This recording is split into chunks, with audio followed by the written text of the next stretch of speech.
Hi mga guys, it's me again, Irish Warde, a content creator and also a mom. For today's video nga po pala ay magbabahog muna tayo ng mga baboy at manok dito sa farm. Pagkabahog ko nga po pala ay agad naman akong naligo gawa ng pupunta nga po pala ako dyan sa barangay gawa ng magpapasa po ako ng ID at number. Palakasan talaga ng loob ang pagganitong damit gawa ng ang aking kilikili nga po pala talaga ay maraming stretch mark. Yung mapapasayaw ko nga lang talaga gawa ng kasali ka nga talaga dyan sa dole.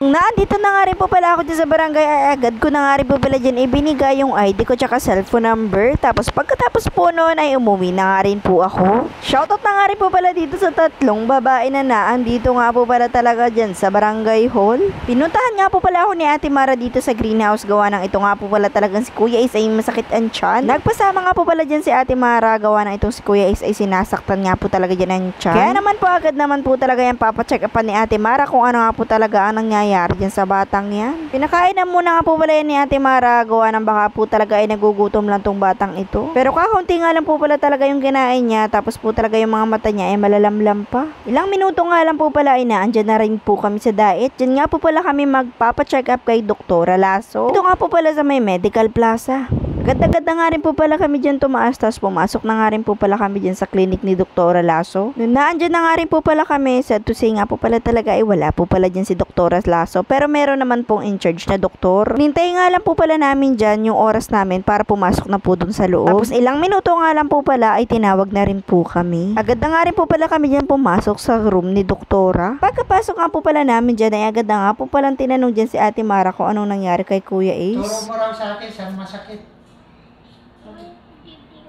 Didi. Okay. Papasok na papabagong na biscuit dito sa naman. Okay. Eto ha. Tapos tusok. Sabihin mo ko, masakit ha?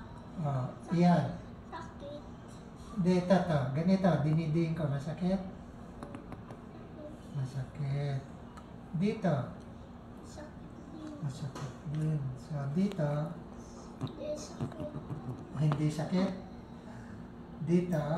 Hindi sakit. Hindi rin. So, dito lang. At saka dito, no? So.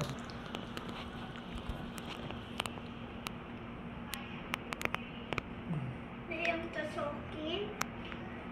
Naingay ang tiyan mo, oh. Nag-aalboroto.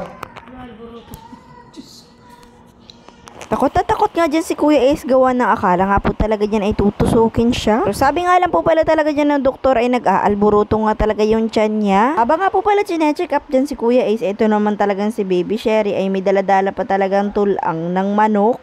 Katapos nga po palang makita kung ano nga po pala talagang kalagayan nitong ni Kuya Ace ay agad naman pong binigyan ng mga resetang gamot. Kung natapos na nga po palang check upin si Kuya Ace ay agad na nga rin po pala kaming bumaba tapos bumili nga po pala kami ng gamot dito sa baba. Nagpakarga nga po pala dyan si Kuya Ace kay Ate Mara gawa ng nasasaktan nga po pala talaga yan dyan ang tiyan. Hiling naman na talaga ang klasika duwang ini.